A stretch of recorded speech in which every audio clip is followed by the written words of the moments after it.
O que a esquerda faz aqui no Brasil já foi feito no resto do mundo e não funcionou.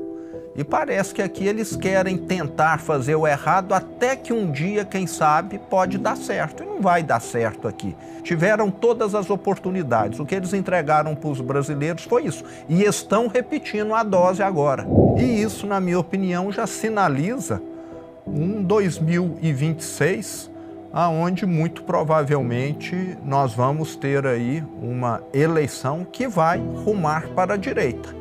E com um fator adicional ainda que, na minha opinião, vai favorecer a direita, que é o que esse governo está fazendo é plantando tempestade. Que tal lhe parece essa nova fase do Novo? Aquela época de desavenças, aquela época de indecisão, ficou para trás com as mudanças que o partido teve. Custou muito caro, mas o partido encontrou seu caminho agora.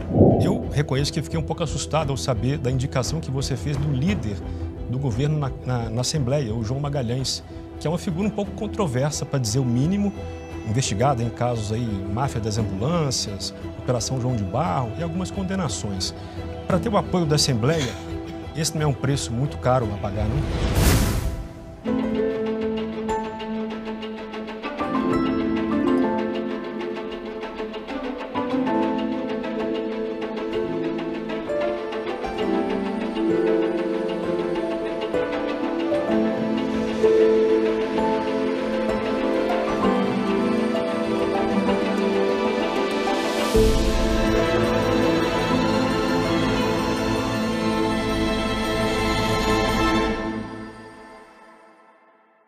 Olá, seja bem-vindo ao Contraponto, seu programa de entrevistas que recebe toda semana convidados das mais diversas áreas, ideias e experiências. Hoje eu vou conversar com um mineiro de Araxá, que é formado em administração de empresas pela Fundação Getúlio Vargas em São Paulo. Sem nenhuma experiência política prévia, de repente ele foi eleito governador de Minas Gerais em 2018 e reeleito em 2022 pelo Partido Novo. Depois de uma longa carreira no setor privado, à frente de uma rede varejista com forte atuação em diversos estados. Em Minas Gerais, seu governo tem sido marcado pela eficiência e austeridade, o que, se por um lado suscita críticas, por outro leva seu nome a ser cogitado para disputar a presidência da República em 2026. Eu sou Bruno Magalhães e recebo hoje no Contraponto o governador Romeu Zema. Tudo bem, governador? Tudo bem, Bruno. Um prazer estar aqui com vocês, conhecer a Brasil Paralelo, sempre muito bom. Zema, você tem falado que esses 6 anos de governo serviram e servem para você como vários mestrados e doutorados. O que você mais tem aprendido nesses 6 anos de gestão? Bom, Bruno, eu falo que a eleição minha em 2018 foi um mestrado. E como eu sou do setor privado, conhecia pouco o setor público, cada ano como governador tem sido um doutorado. Então eu tenho sido alguém que aprendeu muito nesses últimos 6 anos. Mas acho que as principais lições que eu tive é que se você faz uma gestão voltada para o pagador de impostos, voltada para quem trabalha e não para os favoritos, para os amigos do rei, você consegue um resultado muito melhor do que aquele que, infelizmente, muitas vezes prevalece no Brasil. Eu fico, assim, abismado de ver como se distribuía favores para quem era próximo do rei, para quem muitas vezes nem precisa e se esquecia dos mais necessitados. Apesar do nosso governo não ser um governo que fica sempre com esse discurso social, nós temos feito muito mais social pelos mineiros do que aquele que me antecedeu, que só tinha retórica social, mas nenhuma ação. Então eu percebo que o Estado no Brasil, acho que essa foi a minha grande surpresa, eu supunha, mas não conseguia realmente ver, é uma instituição criada para beneficiar um grupo restrito e não para representar toda a população. Acho que daí a grande distância do Estado da grande massa dos milhões dos brasileiros e também dos mineiros. Fiquei também espantado com a lentidão do setor público, né? Eu venho do setor privado, reuni a diretoria, reuni o conselho de administração, estava tudo aprovado. Hoje, o tempo para se aprovar muitas vezes depende de decretos, depende de análises jurídicas, depende de Assembleia Legislativa, de uma série de questões, o que torna o setor público muito lento na solução dos problemas também. A própria lei de licitação, para você adquirir alguma coisa, no setor, eu já vi hospitais privados onde o tomógrafo estraga, com um dia ele volta a operar. No setor público, às vezes, nós ficamos 6 meses para poder comprar o equipamento, a peça que ficou danificada. Então, você vê todas essas... Mas uma coisa também, surpresas boas. Nunca imaginei que tinha tanta gente competente. Então, isso é uma notícia muito boa, que se você tem gente competente e direciona essas pessoas no sentido correto, o resultado aparece. E em Minas tem aparecido. Você é um crítico da polarização que tomou conta do Brasil nos últimos anos. Diz que ela cega as pessoas em certo sentido. Na sua visão, ela cega um dos lados ou os dois lados? Na minha opinião, Bruno, cega os dois lados. Você fica discutindo o sexo dos anjos em vez de olhar para o problema do brasileiro. O que o brasileiro quer é ter dinheiro para fazer o armazém com tranquilidade, pagar as contas dele com tranquilidade, comprar um carro melhor, reformar ou construir, ter a casa própria dele. O sonho da grande maioria dos brasileiros é esse. E tem gente que vai aí para o rádio, para a TV e fica discutindo o sexo dos anjos que não tem nenhum impacto real, mas que às vezes dá mídia. Então eu sou muito contrário a ficar se discutindo, a ficar se perdendo tempo com aquilo que não gera melhoria na vida das pessoas. Há uma percepção, governador, já de alguns anos, que a população tem se desencantado com ideias de esquerda. Desde 2018, pelo menos, o reflexo também nas eleições municipais desse ano. Na sua opinião, esse desencanto com ideias de esquerda, se é que o senhor percebe também assim, é temporário ou ele veio para ficar? Ele veio para ficar. E por um motivo muito simples, Bruno. O que a esquerda faz aqui no Brasil já foi feito no resto do mundo e não funcionou. E parece que aqui eles querem tentar fazer o errado até que um dia, quem sabe, pode dar certo. E não vai dar certo aqui.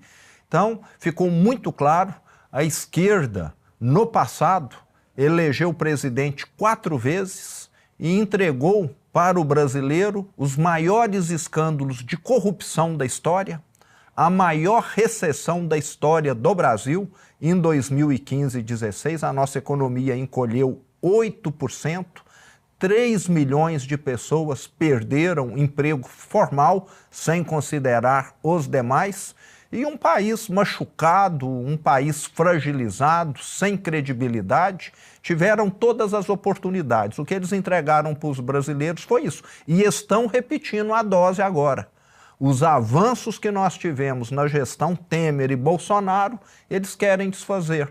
Autonomia do Banco Central, critério para contratação de diretores de estatais, critério para administração dos fundos de previdência, principalmente aqueles ligados às estatais, ao setor público. Tudo isso foi avanço. Liberdade de imprensa, estão querendo desfazer. Então, é uma receita que não dá certo, mas o brasileiro foi bom, ele ficou vacinado. Mas, por exemplo, o número de votos que, por exemplo, Guilherme Boulos teve nas eleições municipais em São Paulo e a própria eleição do Lula em 2022, não é um indicativo de que esse desencanto é um pouco mais complexo do que parece, não? Sim. A propaganda deles, o discurso deles é o canto da sereia, né? Como o Brasil é um país, além de pobre, um país onde a grande maioria das pessoas não tem um nível de ensino adequado, apesar dos grandes investimentos em educação, parece que você tem mais facilidade para poder meio que manipular as pessoas. Nós vamos cobrar impostos dos ricos, por exemplo. como se isso fosse suficiente para resolver os problemas dos pobres. Nós sabemos que, além de insuficiente, vai fazer com que aqueles que investem, geram empregos aqui hoje, a grande maioria acabe indo para fora. Mas para a grande massa da população, isso às vezes ainda soa como algo plausível, algo viável, mas o brasileiro, na minha opinião, ele tem amadurecido em termos políticos. Ele hoje é muito mais cético, muito mais crítico, quando um candidato chega e faz aquela quantidade de promessas na sua campanha eleitoral, etc. Que tal lhe pareceu, governador, os resultados parciais das eleições municipais desse ano? Faço menção à palavra parciais porque não temos o segundo turno ainda. Bruno, eu pessoalmente gostei. Demonstra que o brasileiro tem muito mais vontade de ter um prefeito de direita do que de esquerda. Isso ficou muito, muito nítido em Minas Gerais, onde eu acompanhei mais de perto, são 853 municípios, isso ficou claríssimo. E nas demais regiões, que eu não acompanhei com tantos detalhes, idem também. E isso, na minha opinião, já sinaliza um 2026, aonde muito provavelmente nós vamos ter aí uma eleição que vai rumar para a direita.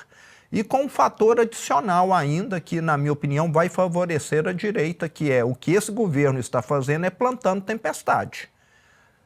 Gastos absurdos. Governo federal. Governo federal, só gastando. Déficits crescentes.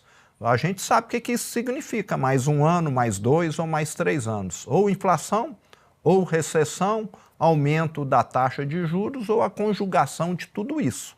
Então, não há milagres e eles ainda estão acreditando em milagres. Repetindo o mesmo erro de 2013, 2014, que gerou aquela recessão absurda de 2015 e 2016. Como é que está o seu posicionamento em relação ao segundo turno em Belo Horizonte? Eu sou de direita e, consequentemente, tenho de estar junto com um candidato de direita. Uma coisa, Bruno, que pode se esperar de mim é coerência. Do meu partido, inclusive, do Partido Novo. Eu falo que o Partido Novo pode ter uma série de defeitos, mas ele não tem, que é querer tirar proveito da situação, ser oportunista. Nós temos propostas e as nossas propostas serão essas, mesmo que aquilo signifique perder a eleição. Mas isso, com o tempo, vai criar para o eleitor essa noção. Eu posso confiar, porque o que eles falam é o que eles sempre fazem, mesmo que perca a eleição eventualmente. Vou falar em Novo, governador. O senhor teve uma desinteligência com o ex-presidente, o Amoedo, numa certa ocasião. Que tal lhe parece essa nova fase do Novo? O Novo já mostrou nessa eleição municipal de 2024 que ele teve uma mudança gritante. Em que sentido o senhor avalia? Primeiro, no número de municípios em que ele disputou a eleição.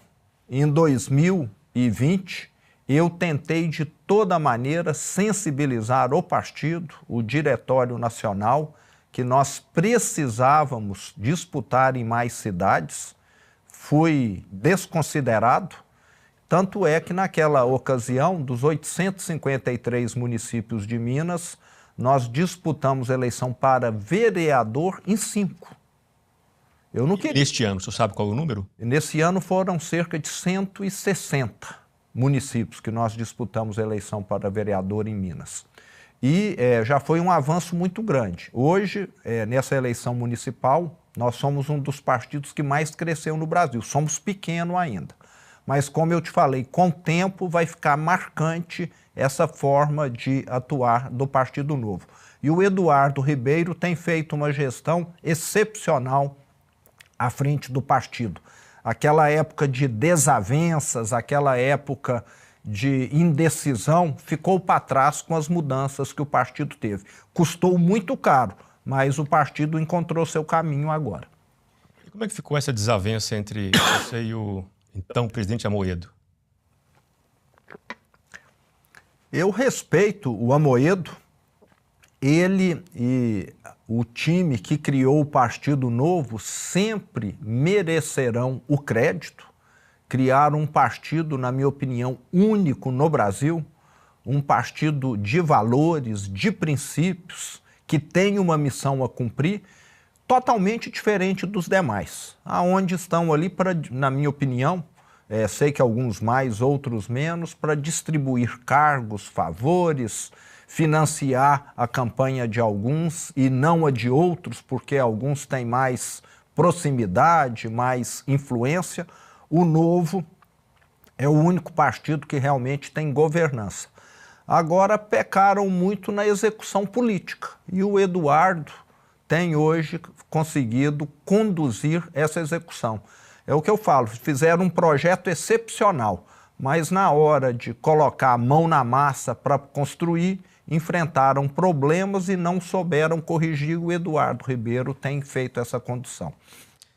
Eu sou mineiro, nascido e criado em Belo Horizonte, onde moro, e casado com uma moça de Águas Formosas, onde eu voto. Então eu tenho interesse pessoal na sua resposta a essa pergunta. Quem você está preparando para a sua sucessão em 2026? Eu tenho uma pessoa preparadíssima, que é o meu braço direito hoje, à frente do governo de Minas, que é o meu vice-governador, o professor Matheus. O professor Matheus é uma pessoa de uma raríssima inteligência, raríssima capacidade, que tem toda a condição de fazer um governo igual ou melhor do que o meu, pela capacidade dele. Professor universitário, foi vereador pelo Partido Novo em Belo Horizonte, uma pessoa que entende, além de gestão, que é a minha área, entende algo que eu, de certa maneira, não domino tão bem, que é a parte legal do Estado, já que ele é advogado e conhece profundamente as leis, da mesma maneira que você, que vem dessa área também. Eu tenho ouvido nomes como Aécio Neves, Calil. Você tem costurado apoio para essa possível indicação? Você disse, esses nomes seriam eventuais candidatos ao governo. Ao governo de Minas. Todos podem ser candidatos, né? Mas eu percebo o candidato Aécio Neves, ele tem tido dificuldade em se eleger deputado federal. Nem senador ele quis se arriscar na última eleição, o que demonstra que ele tem uma quantidade de votos que talvez seja insuficiente para esse plano. E me parece que nessa última campanha municipal, um dos principais fatores do candidato Mauro Tramonte e da vice Luísa, que era do meu partido, não terem tido uma campanha muito bem sucedida, foi terem atrelado muito a imagem deles ao do ex-prefeito Calil, que me parece, em vez de somar, acabou subtraindo. O Mauro Tramonte começou a sua campanha como primeiro colocado disparado e foi só caindo ao longo das semanas, principalmente no final. Ele ficou na frente 80% a 90% do tempo e foi ultrapassado e quase que vai para quarto lugar. E na minha opinião e de alguns especialistas de quem eu escutei, muito devido à conexão dessa imagem dele a do ex-prefeito de Belo Horizonte. E você, em 2026, vai concorrer à presidência? Eu tenho visto sua postura ao longo do tempo como passando por várias fases. Primeiro, a Deus me livre, depois, se Deus quiser, e por fim, tenho ouvido se Deus quiser e Deus me ajude. Qual que é a sua posição em relação às eleições presidenciais de 2026? Bruno, eu vou participar ativamente da eleição presidencial de 2026. Não sei se como candidato, vai depender de questões políticas, de questões partidárias, de questões de ego. Nós, governadores de centro-direita, temos tentado fazer com que o grupo fique coeso e venha apoiar aquele nome que for mais viável em 2026. Mas temos de superar esses desafios. Mas eu já deixei claro que, independente do nome, eu estarei disponível para contribuir incondicionalmente. E ou como candidato ou como apoiador, você vai me estar vendo nessa campanha muito atuante, tanto do meu sucessor em Minas, quanto da presidência do Brasil. E como eu não tenho nenhum plano pessoal de poder, o que eu quero é que o Brasil dê certo, como eu queria que Minas desse e está dando certo, então a minha contribuição é incondicional. Eu falo, eu vou estar lá em Brasília, nem que seja para estar varrendo a sujeira que está espalhada lá, entende? Eu não tenho nenhuma pretensão pessoal. A pretensão minha é o Brasil dar certo, é o Brasil melhorar. A minha família mora aqui, os meus negócios estão aqui, então o que eu quero é que o Brasil dê certo. E nós já provamos que, de certa forma, a nossa receita funciona. Minas Gerais tem crescido, Bruno, num ritmo bem superior ao ritmo Brasil, criado mais empregos, desenvolvido mais do que a média Brasil. O senhor faz menção a esse grupo de governadores de centro-direita. Quem é que está nesse grupo do WhatsApp aí? É o senhor, Tarcísio? Eu, Tarcísio, Ratinho, Jorginho, o Eduardo Leite está também, Caiado? Mauro Mendes, Caiado, exatamente. Então, esses governadores, nós vamos procurar trabalharmos para que venhamos em bloco apoiar um nome. Mas, como eu te falei, desafios de ego, desafios partidários vão estar dificultando esse trabalho. Você tem falado que prefere apoiar propostas e não pessoas. Mas eu queria fazer um contraponto a essa ideia, talvez dizendo o seguinte, que você, como comerciante experiente, sabe que negócios são feitos com pessoas, né? Sim. Você vai fechar um contrato grande, você avalia a índole da pessoa com quem você está contratando, né? E também, de boas intenções, o inferno está cheio, como o senhor bem sabe. Concordo. Então, o senhor não quer reavaliar essa impressão, quer dizer, ou reformulá-la melhor? Eu sei que na política, numa campanha eleitoral, é muito difícil. A pessoa vincula muito a imagem. Isso está claríssimo. Não adianta você ter a melhor proposta, o melhor programa de governo. Se você não tem um bom histórico, não tem resultado. Exato, não tem uma comunicação, não conversa a língua do povo. Então, o que eu tenho tentado, Bruno, é muito isso, é ter propostas boas, mas ter também esse jeito acessível, essa forma de comunicar claramente, com transparência, de não decepcionar. Eu acho que o conjunto todo é que acaba contribuindo para poder dar certo. Mas eu quero deixar claro aqui, tem algumas propostas que eu não abro mão delas, de forma alguma. Eu já falei que eu prefiro perder a eleição e dormir tranquilo do que ganhar a eleição e nunca mais dormir, entende? Porque eu sinto na obrigação de fazer o certo. Eu saí da minha zona de conforto para ser político. Se for para fazer o errado como sempre fizeram, deixa o outro fazer então. Concorda? Eu vou ser mais produtivo aonde eu estou. Eu estou na política para fazer diferente. Se for para fazer igual sempre foi feito, deixava os mesmos de sempre disputarem a eleição. Eu estou aqui hoje como governador de Minas, e se for candidato em 26, para poder mudar, para poder fazer diferença. Para fazer igualzinho sempre foi, como muitos querem continuar distribuindo favor, eu deixo o outro continuar. Então, contem comigo para mudar. Eu sempre tive essa ideia na minha vida. Não quero ser mais um. Eu quero ser alguém que faça alguma diferença. Se esse grupo não sufragar o seu nome para a presidência, você cogita concorrer a outro cargo ou volta para suas empresas? Não, eu vou participar apoiando alguém, né? Posso depois...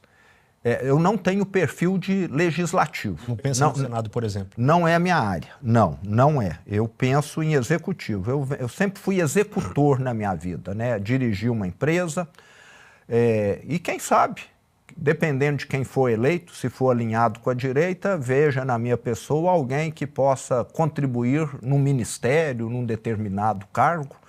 Então, eu vou estar à disposição, mas tenho muito o que fazer lá na minha atividade privada, pessoal também. Não vou ficar desempregado, não.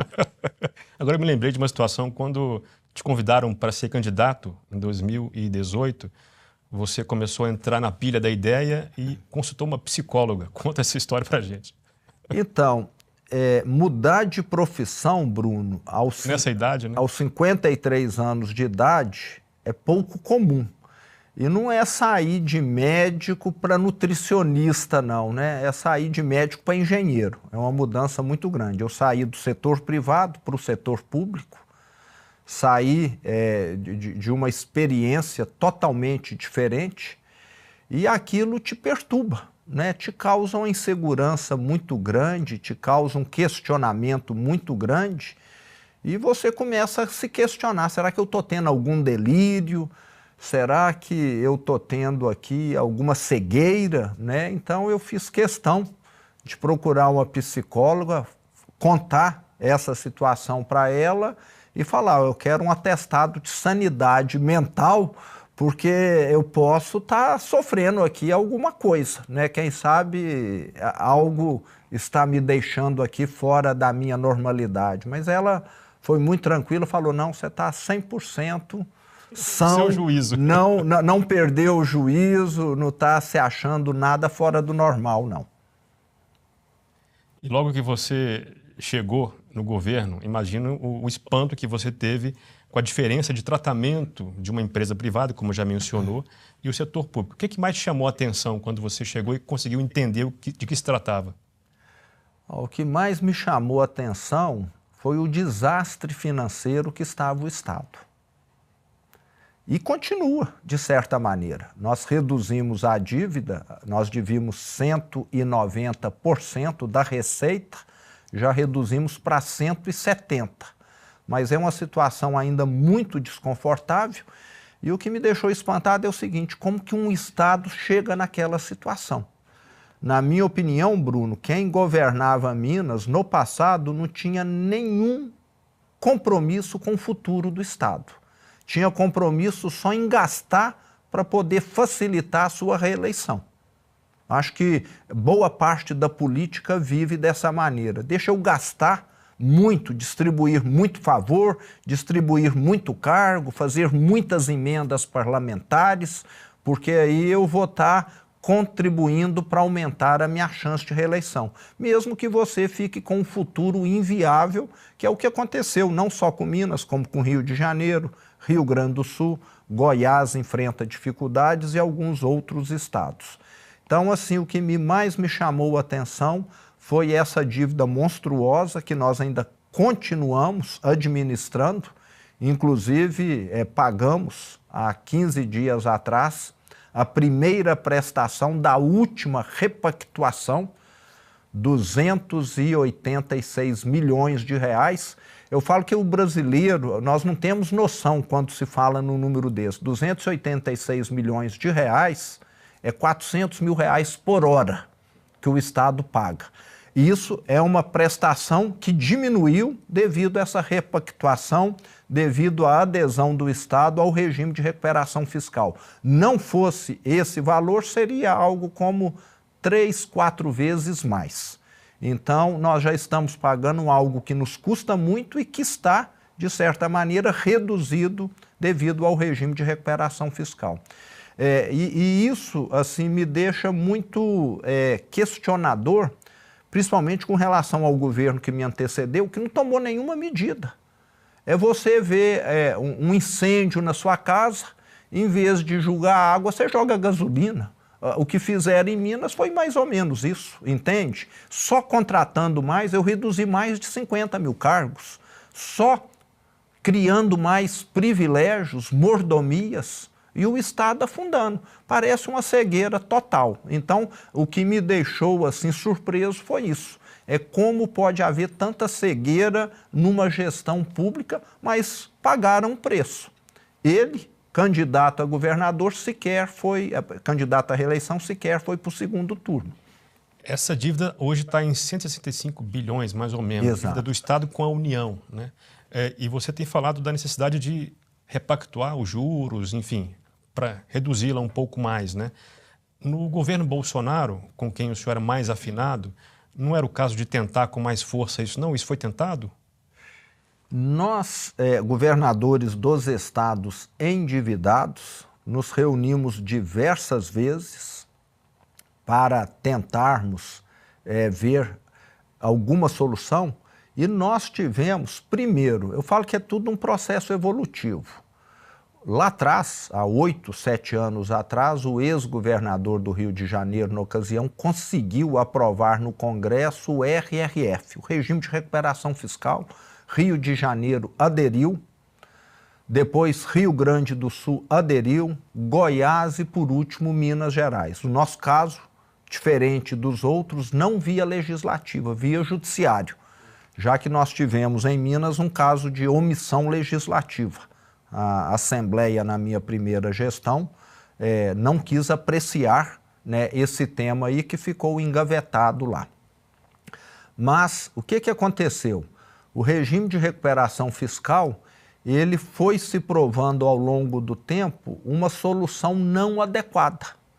É a mesma coisa que você, Bruno, ou eu, Romeu, hoje devermos uma prestação que não cabe no seu salário nem no meu salário. Você passa a ter uma redução de 3 vezes nessa prestação, fica viável, mas daqui a 3, 4 anos ela vai lá para cima de novo. Forma de cálculo, é isso? É mais ou menos isso. Ela volta a subir e aquilo que você não pagou, Bruno, você vai ter de pagar no futuro. O que o regime de recuperação fiscal, de certa maneira, viabilizava era você postergar a solução do problema. E chegamos à conclusão, e isso aconteceu foi o ano passado, que o problema não era o RRF, o problema era a taxa de juros. Não tem plano que resolva a dívida dos estados se você não alterar a taxa de juros por um motivo muito simples. A taxa que se cobrava era IPCA mais 4. IPCA é basicamente o crescimento da economia do Brasil, a inflação. O Brasil é um país que cresce timidamente, 1,5% ao ano. Se você cobra uma taxa de 4%, fica muito claro que depois de 10, 20, 30 anos, aquilo que absorvia 20% do seu salário ou do meu, vai passar a absorver 50% e torna totalmente inviável a prestação. Então, o Propag, que foi sabiamente proposto pelo presidente do Senado, Rodrigo Pacheco, já foi aprovado no Senado e agora vai ser aprovado pela Câmara Federal, está lá em regime de urgência, é o que vai realmente estar possibilitando esse pagamento. Vimos lá, fizemos várias simulações, o Propag, sim, é a solução não só para Minas, como para os outros estados endividados. Caso contrário, nós vamos ter uma inviabilidade de pagamento, que é o que já estava acontecendo. Você é um dos mais entusiasmados membros do COSUD, que é o Consórcio de Integração Sul-Sudeste. Como é que você responde às críticas de que esse consórcio foi criado para rivalizar com o Norte e Nordeste? Com muita surpresa e até um pouco de indignação. Criar consórcio é liberdade de todo mundo.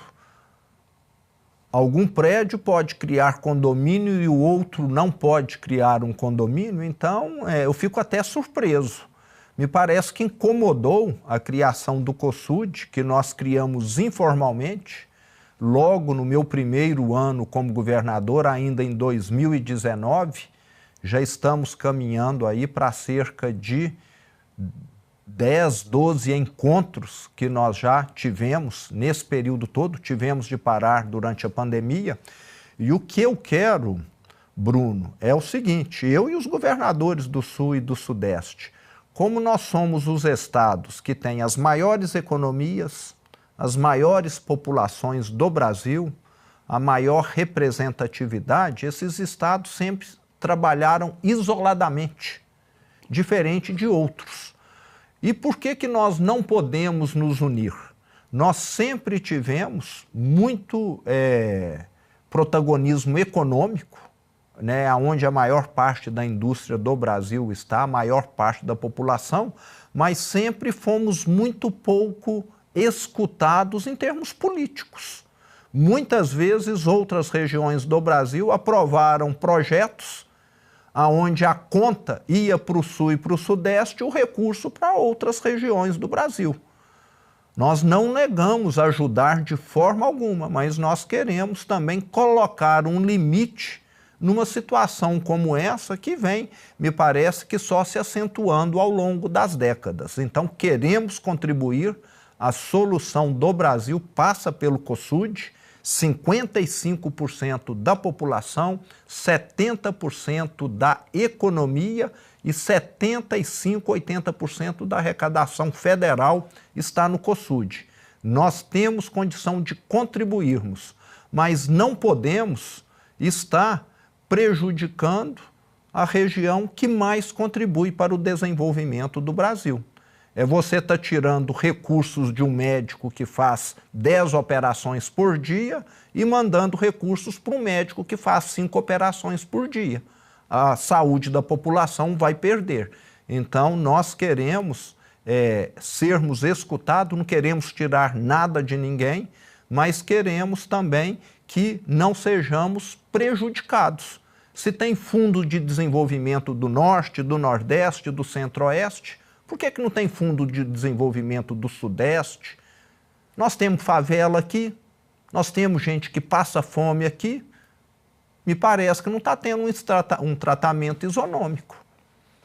Zema, um tema que parece pouco explorado no seu discurso público, pelo menos eu vejo pouco, é a educação. Como é que é a sua visão sobre esse tema, Estado e educação? O que você tem feito em Minas Gerais nesse assunto? Muito.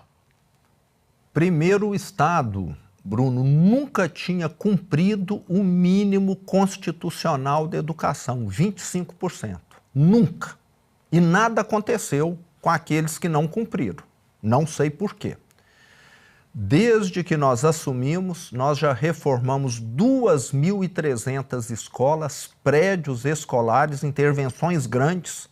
Nós tínhamos banheiros, cozinhas totalmente inadequados, totalmente precários. Colocamos mobiliário novo, aonde o mobiliário era antigo, metade do mobiliário foi trocado, trocamos todos os computadores, tanto de alunos quanto de professores. Nós estamos falando de computadores de 10, 15 anos atrás, que já estavam totalmente inúteis. E, além disso, criamos o maior programa de formação profissionalizante do Brasil, que é o Trilhas de Futuro. Nós já formamos cursos com 2 anos de duração em escola particular, não é escola pública, que nós pagamos a bolsa, com auxílio alimentação, com auxílio transporte, nós já formamos 40 mil alunos. E, nesse momento, nós temos 130 mil cursando. E esses cursos, Bruno, o interessante é que eles são feitos sob medida para cada cidade do estado de Minas. Se é uma cidade que tem atividade de agricultura, você vai ter ali curso de técnico de manutenção de máquina agrícola, curso de técnico em irrigação. Se você tem uma cidade que é histórica, você vai ter ali curso de técnico em restauração de patrimônio histórico. E assim por diante. Então, são cursos sob medida para atender aquela demanda e que tem hoje feito uma diferença gritante no Estado, que é um dos problemas que o Brasil todo tem, que é falta de mão de obra qualificada. Hoje a educação em Minas está avançando, as pessoas estão conseguindo empregos muito melhores do que antes e o melhor do Trilhas de Futuro é que ele é dinâmico. Se amanhã o setor de agricultura ficou bem atendido, com técnico de manutenção de máquina agrícola, etc., e você passa a ter necessidade de pessoas na área da saúde, é só você falar, ou escola privada, eu quero que o curso aqui agora seja de enfermagem, de técnico em radiologia e não mais voltado para a agricultura. Então, fica flexível. E um dos problemas que nós temos na educação do Brasil é que tudo é engessado. Nós temos cursos hoje em universidades estaduais, federais, que não têm a mínima procura, mas estão ali porque sempre estiveram consumindo recursos públicos e não formando ninguém. Zema, é claro que ninguém faz tanta mudança assim sem encontrar resistências fortes. Você já disse em algum programa que que tem evitado sair em público, tanto porque pessoas querem tirar foto com você o tempo todo, mas também porque tem pessoas que acabam xingando você em algum lugar. Onde você encontrou mais resistência para fazer essas mudanças? Setores, pessoas? É lógico que em alguns setores, aqueles ligados, vamos dizer, à esquerda, né, onde a esquerda domina, você tem mais resistência, né? Os sindicatos que sempre jogam, né? Sindicatos de servidores? Ou de categorias, né? De categorias em geral, e muito ligado. Tipo, vamos dizer aqui, em Minas nós temos sindicatos de servidores que, aonde eu vou no estado, eles fazem lá alguma manifestação. Já estou mais do que acostumado, faz parte da vida política, democrática, e até fica aqui um aviso para eles. Quanto mais eles fazem isso, mais eu sou uma pessoa teimosa, mais ânimo eu tenho, sabe? Melhor eu acho. Porque eu estou lutando pelo aquilo que é certo. Quando o servidor público não recebia o salário em dia, Bruno, não tinha o plano de saúde em dia para poder usar, eles ficaram quietinhos, esses sindicalistas, esses manifestantes. Eu pergunto, será que eles estão com interesse político ou por interesse de representar a categoria? Agora, a grande massa dos servidores reconhece o nosso trabalho. É uma minoria barulhenta, muitas vezes sindicalistas, que pagam para alguém viajar, para alguém lanchar, para ir lá perturbar algum lugar que eu estou indo. Mas encaro isso com a maior naturalidade, e isso só me deixa mais aguerrido para continuar a luta ainda. Quando você assumiu o governo, Minas estava em 21º lugar no ranking de transparência e parece que hoje está nos primeiros lugares. Que ranking é esse? Se é que o senhor sabe dessa informação, acho que eu ouvi de você mesmo. E como é que você fez para chegar nesse ponto? É isso mesmo. A Controladoria Geral da União, a CGU, publica periodicamente um ranking da transparência dos estados. 21º? Era 21º em 26 estados. Então demonstra que tudo que era feito em Minas era para ficar escondido. Só citar aqui um exemplo. Se você quiser saber quais voos eu fiz em aviões do estado, você entra agora, você vai ver todos que eu fiz o mês passado.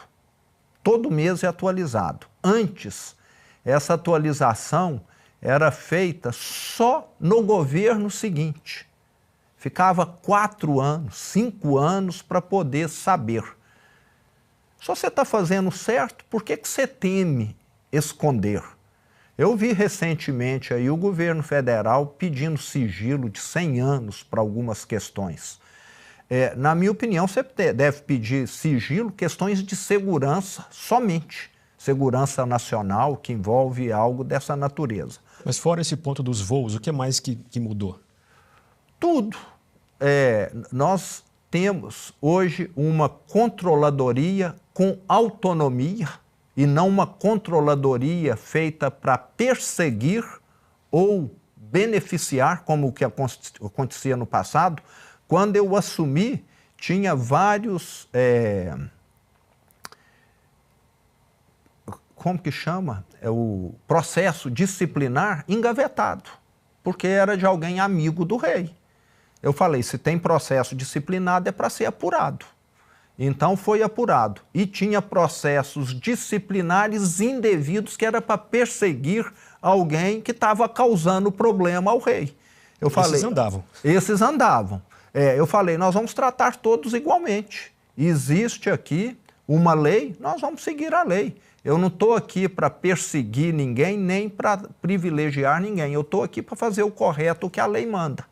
Tanto é que no meu primeiro ano de governo, se você pegar, você vai ver que tem um gráfico e foi lá em cima a quantidade de demissões por processos disciplinares lá no ano de 19, devido à quantidade de processos que ficaram engavetados, retidos, por alguém que não tinha interesse em apurar fatos, às vezes, gravíssimos lá, Bruno. Então, acho que a grande diferença foi por aí. O meu controlador-geral, Rodrigo Fontinelli, é um dos mais respeitados do Brasil, veio do governo federal, e eu falei para ele, ô Fontinelli, está aqui a chave, você é o responsável e interferência zero de ninguém. Você está aqui para fazer o certo, não para ficar aqui fazendo o que é conveniente para uns, porque é parente, porque é amigo, porque é conhecido, e faça o que é correto. Então, uma postura tão simples e muitas vezes tão difícil de ser colocada em prática no mundo político do Brasil. Zema, conhecendo um pouco a sua índole e sabendo do esforço que você tem para manter o Estado, enfim, de forma honesta, conduzir as coisas honestamente, eu reconheço que fiquei um pouco assustado ao saber da indicação que você fez do líder do governo na Assembleia, o João Magalhães, que é uma figura um pouco controversa, para dizer o mínimo, investigada em casos aí, máfia das ambulâncias, Operação João de Barro e algumas condenações. Para ter o apoio da Assembleia, esse não é um preço muito caro a pagar, não? Ô Bruno, nós temos questões políticas, né? Estamos no mundo político. O João Magalhães tem tudo isso que você comentou. Agora, condenação, e isso foi muito discutido com ele de forma muito clara, transparente, né? Nós fomos muito preto no branco. Ô João, se nós tivermos nessa trajetória de trabalho conjunto algo que se prove, até agora são suposições, Tem condenações já. Várias condenações, em segundo grau, inclusive. Mas uma transitou em julgado, ele não foi preso, mas tem condenações. Sim, então foi exatamente nessa questão aí que nós deixamos claro, falando, nós não temos condição de ficar aqui com alguém nos representando condenado. Ele está lá em recurso nesse momento. Então, temos de aguardar. Eu sou favorável ao amplo direito de defesa, mas ficou muito bem tratado e espero que a verdade prevaleça. Não sei se é contra ou a favor dele, né? Você crê na inocência dele? Não tenho conhecimento dos processos. Não tenho, é muito difícil avaliar. Não sou advogado como você. Muitas vezes, ô Bruno, eu estou numa mesa com 12 pessoas, né? Outros governadores, ministros, procuradores, etc., olho para todo mundo e chego à seguinte conclusão, o único não advogado aqui sou eu. Então, para mim, que não tem esse conhecimento tão profundo, é mais difícil de analisar.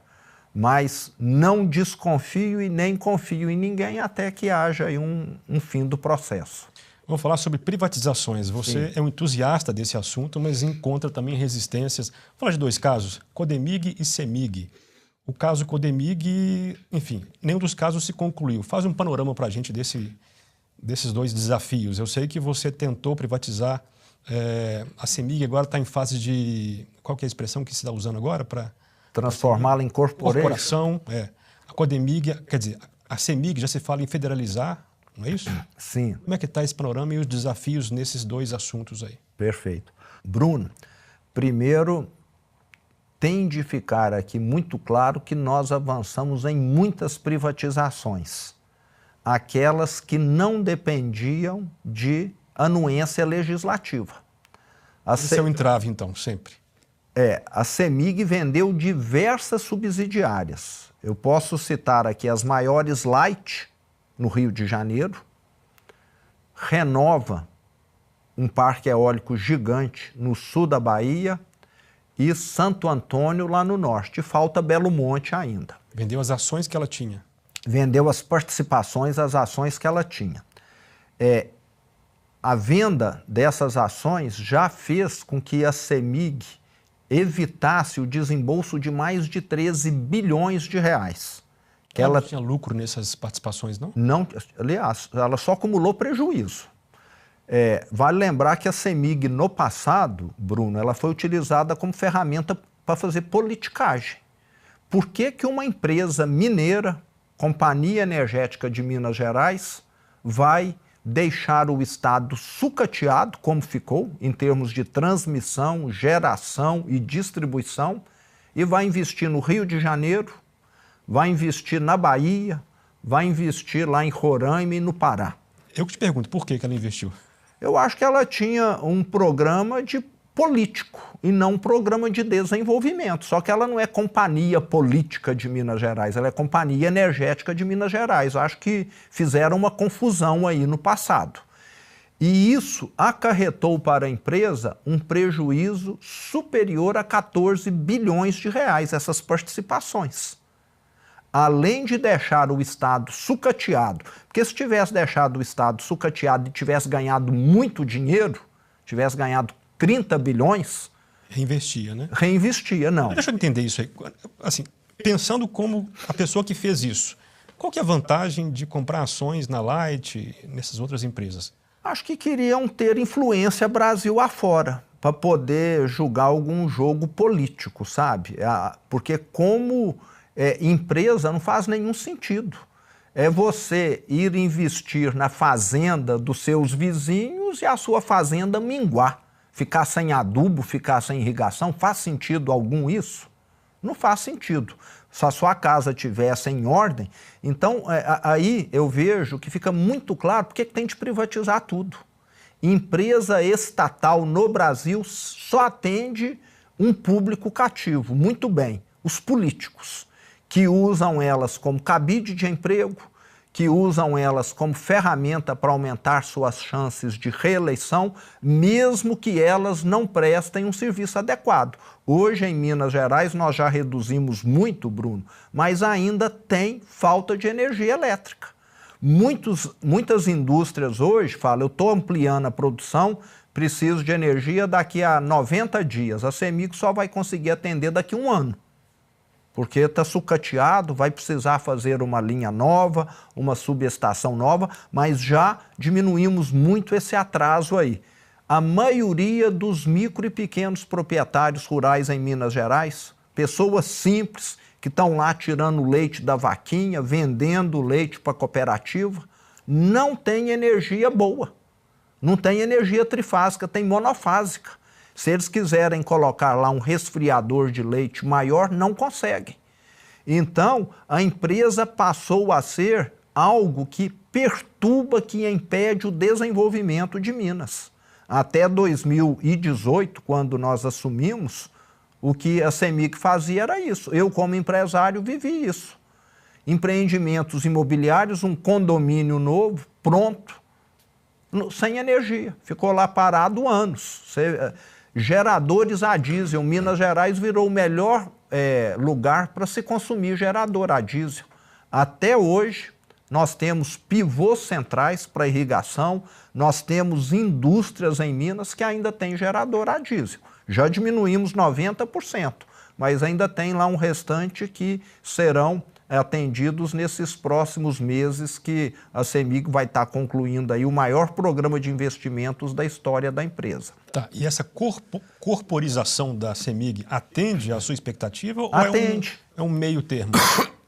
Atende muito bem, Bruno, pelo seguinte, hoje o Estado tem 17% das ações da CEMIG e detém o controle com 17%. Quando a empresa se transformar numa corporation, o Estado vai deixar de ter o controle com 17% e vai ganhar duas vezes. Primeiro, porque a governança vai melhorar, um governante mal intencionado, que foi a grande maioria que nós tivemos antes, que usou a empresa como essa ferramenta da politicagem, isso não vai existir mais. E se hoje 17% vale 6 bilhões, na hora que ela se transformar em corporation, vai valer 20, 30, 40% a mais. Então, o patrimônio público ainda vai aumentar. E o que nós queremos é que a empresa continue sendo o que ela sempre foi lá na sua origem. Uma empresa que facilite o desenvolvimento do Estado. Mas de 15, 20 anos para cá, ela foi totalmente manipulada. Você tem falado que depender do petróleo é um mau negócio. e que Minas investe bastante na energia fotovoltaica. Como é que é a sua visão da matriz energética do Brasil? Aí está mais uma outra questão onde a CEMIG atrapalhou o desenvolvimento do Estado. Quando nós assumimos, Bruno, a CEMIG gerava 500 mega de energia fotovoltaica. Recentemente agora, nós atingimos o patamar de 9 giga. Ou seja, saímos de 500 ou meio giga para 9 giga, 18 vezes mais. Nós multiplicamos por 18. Sabe por que antes não andava?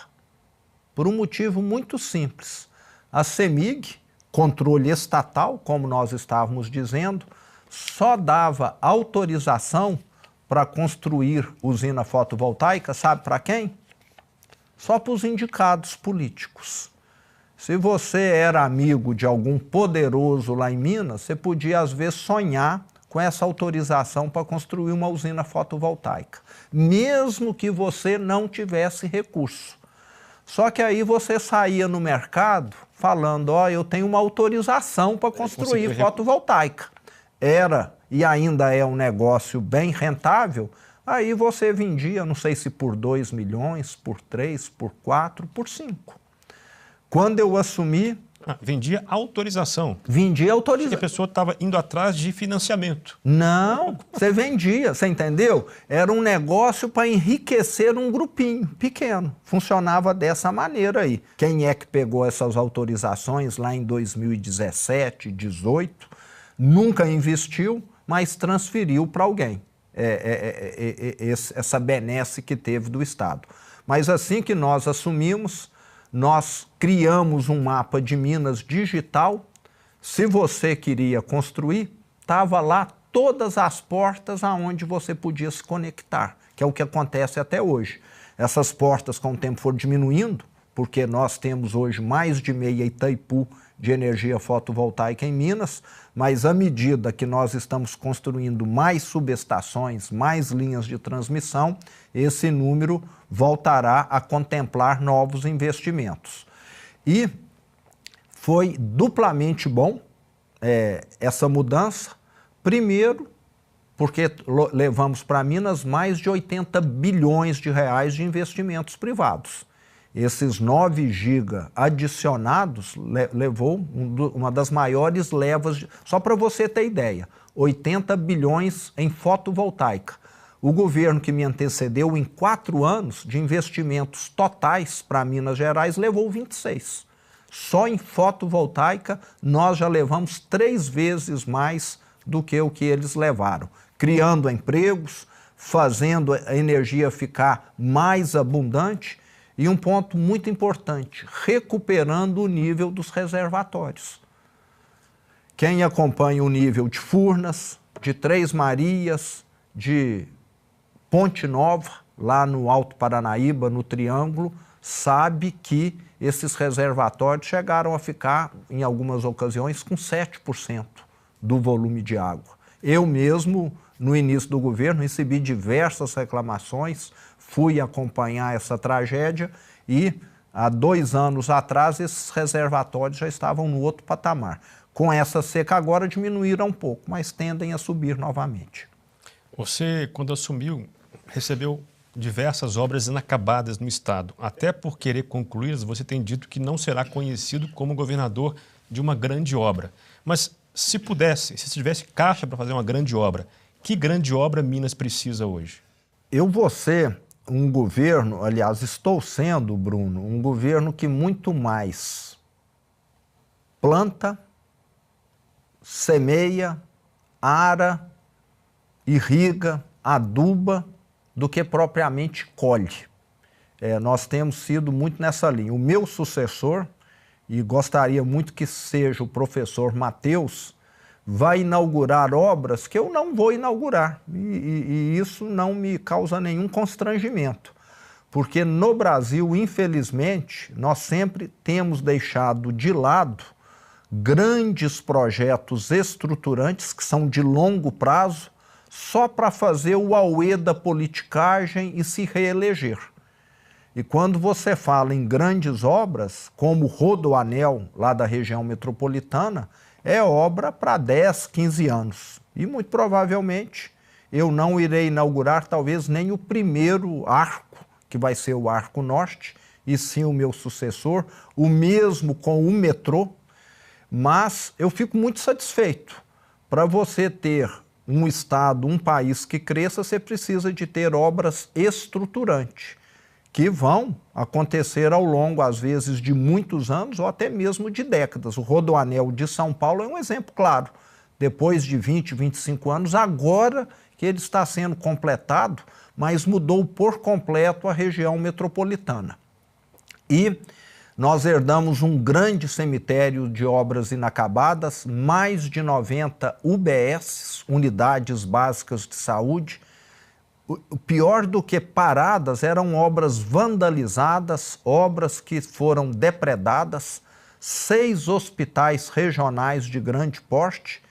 Ou já entregamos ou vamos entregar todas essas obras aí, principalmente na área da saúde. Então, o cemitério de obras inacabadas em Minas, eu penso que na minha gestão, nós vamos ter ou reduzido ele aí 98%, ou praticamente acabado com todo ele. Não serei lembrado como um governador que inaugurou grandes obras, mas como um governador que iniciou grandes obras. Que os meus sucessores inaugurem e eu vou estar assistindo à distância e muito satisfeito. Sobre reforma administrativa, você falou que cortou 50 mil cargos. Imagino que sejam cargos em comissão. Não estão fazendo falta, não? Muito pelo contrário. Ajudaram a melhorar a eficiência da máquina pública. Como é que foi essa costura aí? Como é que foi a escolha desses cargos? Não foi difícil, não. Você olha lá quantas salas de aula tem, quantas professoras precisa. Precisa de 5 mil aqui nessa região do estado. Por que tem 7 mil? Mas é só um exemplo ou cortaram também nas escolas? Não, nós tínhamos cargos, vamos dizer, de pessoas desnecessárias em todas as áreas. É um mero exemplo esse aí, tá. Né? Nós tínhamos lá empresas do estado que você precisa ter 6 diretores. Por que tinha 11 diretores? Nós tínhamos conselhos que com 7 pessoas resolve. Por que tem 13? Então, sempre nessa linha aí. Pegar um exemplo claro, que aí dependeu diretamente de mim. Nós tínhamos 21 secretários em Minas Gerais. 21. Hoje nós temos 12 mais 1. Para dar aqui um exemplo. Reduzimos em 8 e não fez falta nenhuma. Hoje, todos os indicadores, Bruno, do Estado de políticas públicas melhoraram. Se você pegar os dados de educação, você vai ver que a nota do Enem, do IDEB, teve evolução. A criminalidade caiu ano a ano durante a minha gestão. Saúde, melhoramos o tempo de atendimento. Hoje, o mineiro viaja cada vez menos para fazer um exame, para fazer uma consulta, para fazer uma cirurgia. Eu gosto muito de citar um caso que eu tive a oportunidade de conhecer a pessoa em Minas Novas, que não está tão longe de Águas Formosas, né? Até rima, né? Os dois nomes aí. Nós inauguramos em Minas Novas uma unidade de hemodiálise. Até então, as pessoas que moravam em Minas Novas precisavam ir a Diamantina. E quando nós inauguramos, eu fui lá, alguns dias depois, e encontrei o seu Francisco. Ele me reconheceu e veio todo emocionado me agradecer, falando: governador, você não imagina como você mudou a minha vida. Eu perguntei: o que foi, seu Francisco? Ele falou: até inaugurar essa hemodiálise aqui, governador, eu saía daqui, ia até Diamantina 3 vezes por semana, levantava 3 horas da manhã para pegar a van da prefeitura, ficava 5 horas na estrada, ficava lá o dia todo, chegava em casa, era 11 horas da noite. Agora, eu saio andando da minha casa, 10 minutos eu estou aqui no posto de hemodiálise, Na hora do almoço, eu estou na minha casa. Voltei a viver novamente, porque antes ou eu estava nesse martírio, na van, na hemodiálise, ou no dia seguinte eu estava descansando, prostrado na minha casa. E agora eu tenho disposição, consigo ajudar aqui meu filho no comércio dele, voltei não só a viver, como a me sentir útil. Então, isso tem acontecido aos milhares no estado de Minas Gerais, Bruno. É isso que nós temos feito. Unidades de hemodiálise foram desativadas em governos passados, piorando a vida do mineiro. O que nós estamos fazendo é decisão técnica e não política. Aqui tem gente para fazer hemodiálise, então vamos colocar. Antes colocava hemodiálise onde era curral eleitoral, para que alguém ganhasse uma eleição, depois que passava a eleição, fechava aquilo. E muitas outras coisas sempre feitas nessa linha aí.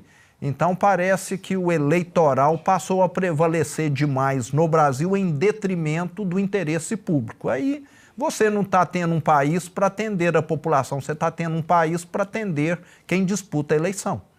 Você faz menção a esse grupo de governadores que estão até agora, pelo menos, na mesma toada, digamos assim, mas as eleições municipais deste ano, especialmente em São Paulo, mostraram um certo racha na direita e mostrou que o apoio do Bolsonaro nem sempre é suficiente para levar o eleitor para o seu lado. Faço menção à questão Pablo Marçal, que surgiu aqui em São Paulo, dividiu o eleitor de direita em dois lados aí e colocou Tarcísio de um lado, enfim, Malafaia de outro, essa confusão toda. Como é que você avalia esse rebuliço causado aqui em São Paulo? É só uma poeira que vai se assentar? E para você que está assistindo pelo YouTube, nossa entrevista termina por aqui, mas ela vai continuar lá na plataforma de assinantes da Brasil Paralelo. Se você quiser assistir a parte final da entrevista com o governador Romeu Zema, recomendo que você assine o streaming da Brasil Paralelo. O link para se tornar membro da BP, com uma condição especial do programa Contraponto, está neste QR Code ou na descrição desse vídeo. Eu aguardo você lá na plataforma de membros da Brasil Paralelo. Boa noite. Se você quer o mesmo objetivo meu, que é fazer um país melhor, mas você quer projeção, você quer ganhar a eleição e me desconsiderar, me parece que você tem, antes de tudo, um projeto de poder pessoal. Eu cheguei a ver, em algumas cidades de Minas, 2 candidatos da direita se lançarem, ou a esquerda ganhar ou quase ganhar. Então, é necessário ter muito cuidado. Temos de deixar os egos de lado, os interesses pessoais de lado, alguns interesses partidários e falar, nossa proposta é única, vamos somar aqui. E tem espaço para todo mundo, propostas boas vão fazer a direita ficar ainda mais forte. O meu lugar é estar contribuindo, independentemente de estar varrendo a sujeira de Brasília ou sendo presidente, se tiver de ser. Eu não tenho nunca tive na minha vida, vale salientar aqui, Bruno, nenhum sonho de disputar uma eleição. Ninguém que trabalhou comigo, e olha que ainda tem muita gente lá que trabalhou comigo 30 anos, nunca me viu falar de política. A política no Brasil, Bruno, é muito carente de bons exemplos. O que nós temos é essa visão imediata de gente que só está preocupada com a próxima eleição, em se reeleger, em distribuir favores para aumentar essa chance de reeleição e não com um projeto de país do futuro. Por isso que o Brasil sempre está a passos de tartaruga, não avança. Nós temos hoje um país que atende à classe política.